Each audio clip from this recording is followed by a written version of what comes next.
I do not pretend to understand the moral universe. The arc is a long one. My eye reaches but little ways. I cannot calculate the curve and complete the figure by experience of sight. I can divine it by conscience, and from what I see, I am sure it bends toward justice. So said Theodore Parker, the famous and in some quarters infamous Unitarian minister from 19th century Boston, arguably best known these days for keeping a gun in his desk while writing his sermons in the 1850s, as he harbored Ellen and William Craft, a Black couple who were escaped slaves who had become members of his church. The fugitive slave law had recently come into effect, allowing Southern slave owners exceptional powers to enter the northern states and retrieve their slaves. Parker, in response, sent a furious letter to Millard Fillmore, a fellow Unitarian, who also happened to be the President of the United States, who had signed the law. Though he detested slavery, Fillmore felt he had no other option under the Constitution. I do not pretend to understand the moral universe. The arc is a long one, and from what I see, I am sure it bends toward justice.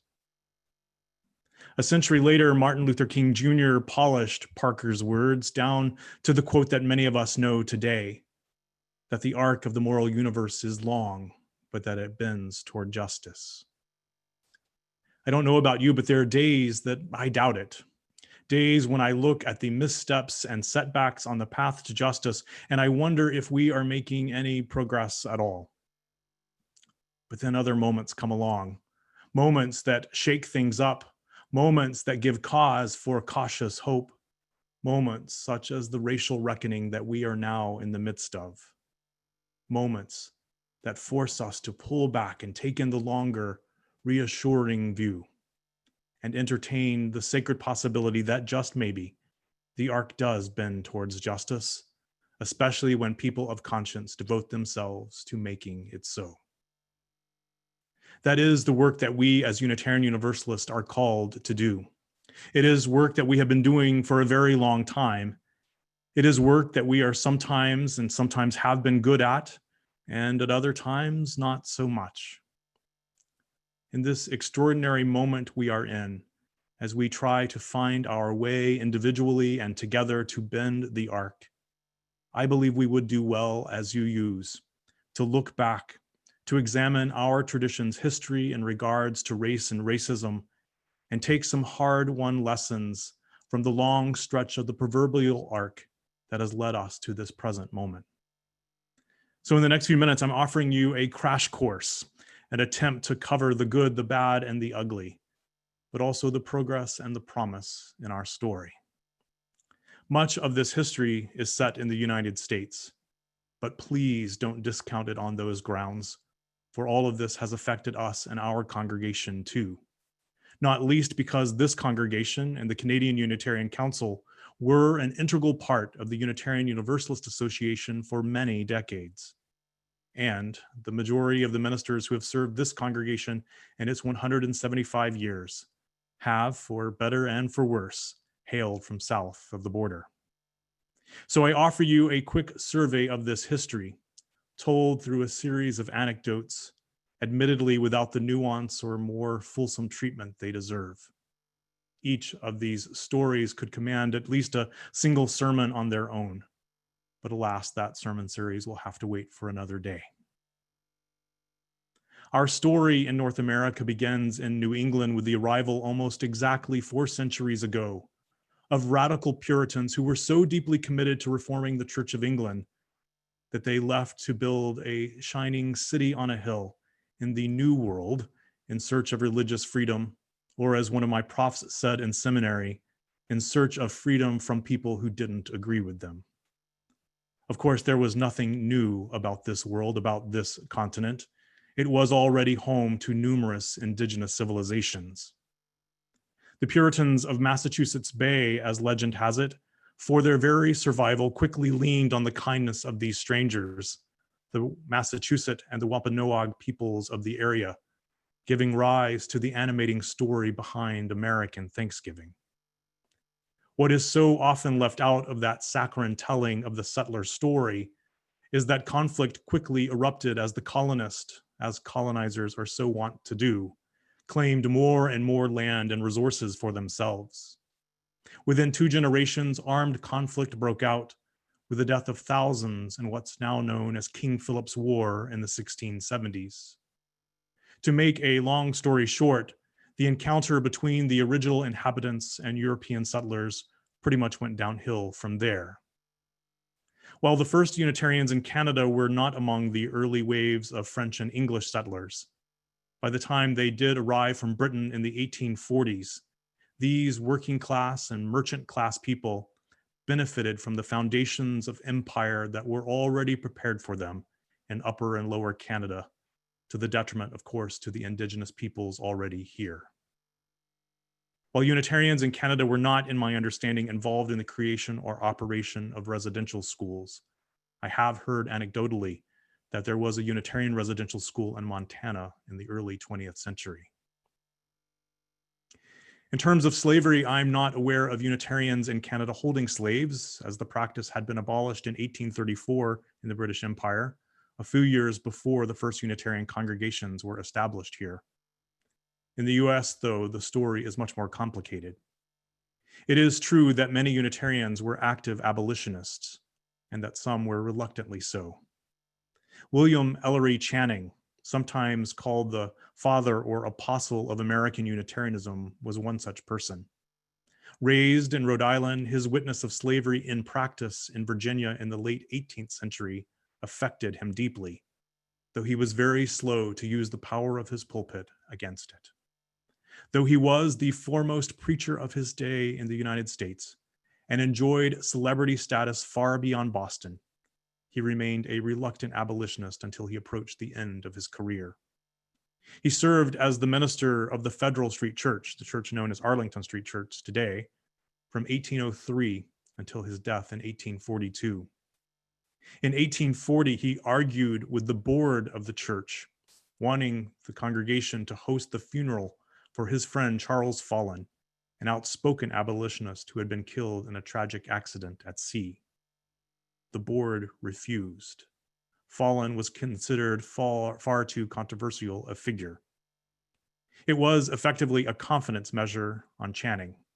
He offered his resignation, and the board didn't accept it out of respect for his almost 40 years as their minister. But Channing, after that, only preached one more sermon to the congregation.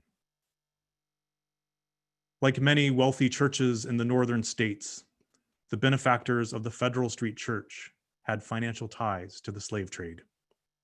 That surely inhibited Channing at times as he tried to hold that church together.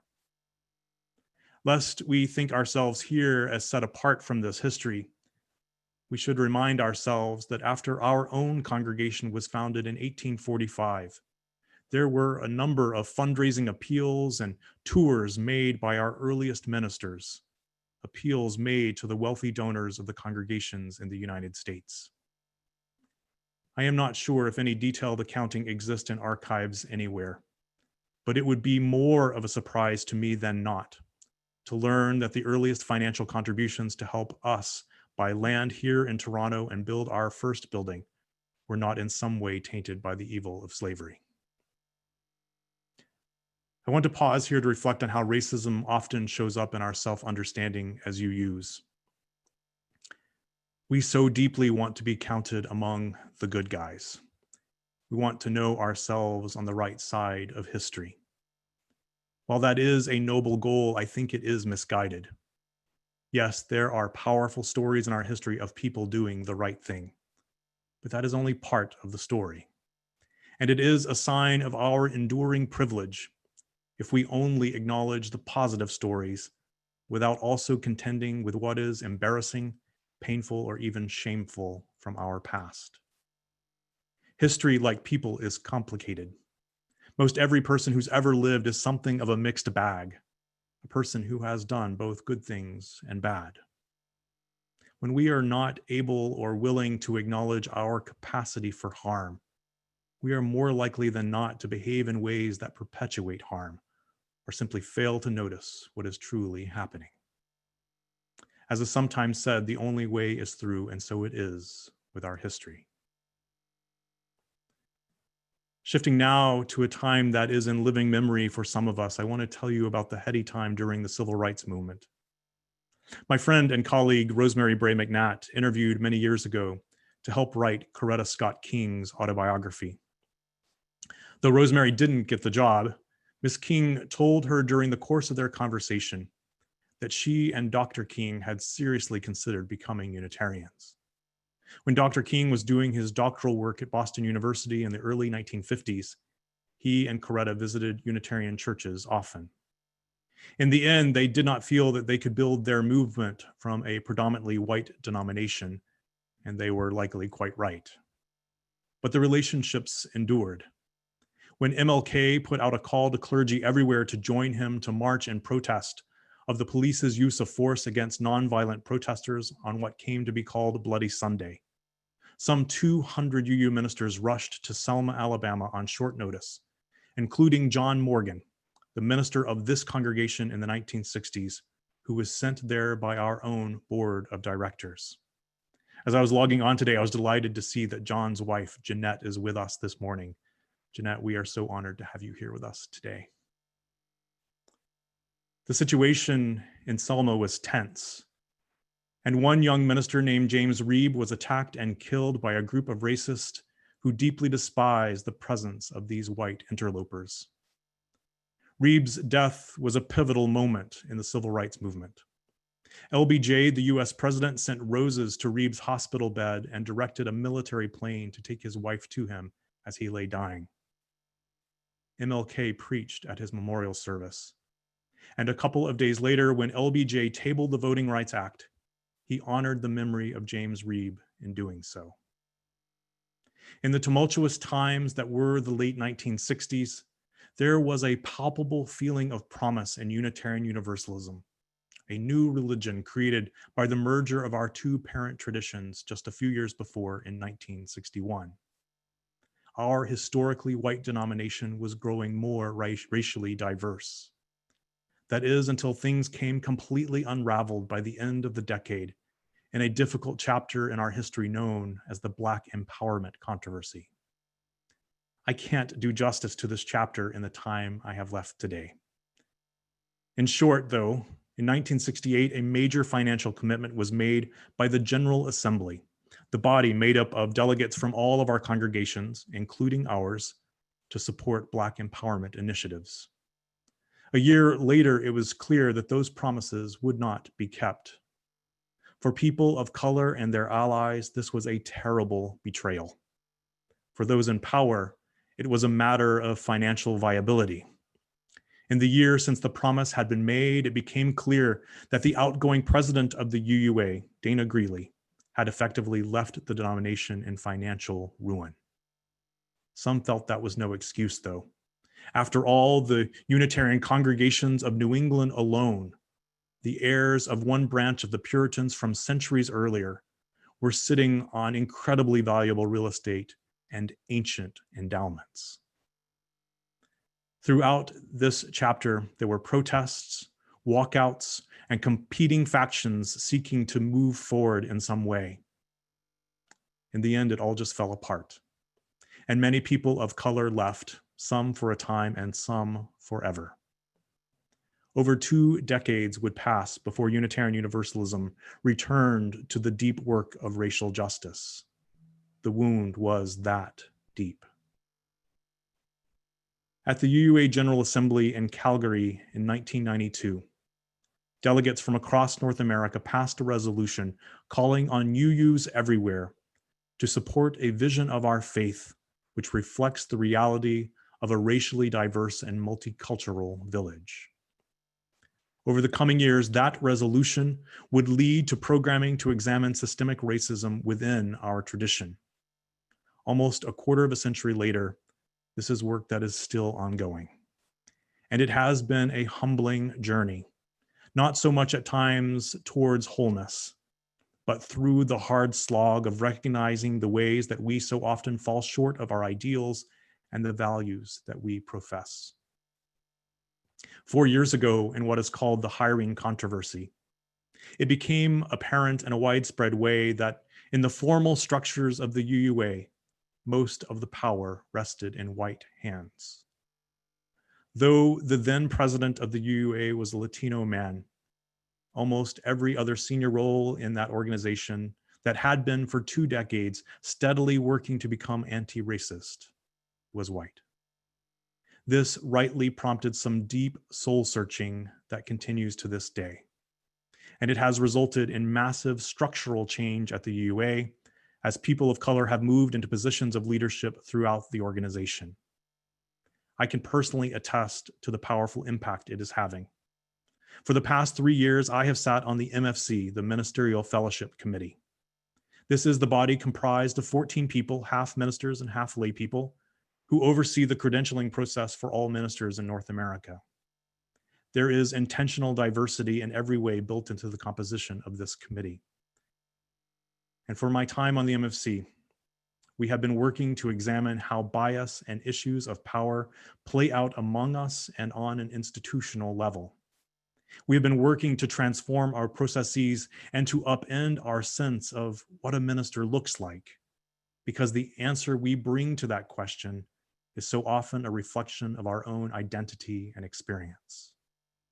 While we have so far still to go, I can confirm that the MFC is a safer place than it used to be for people of color, for people of different genders, for people who are polyamorous, are differently abled, or are from poor or working class backgrounds.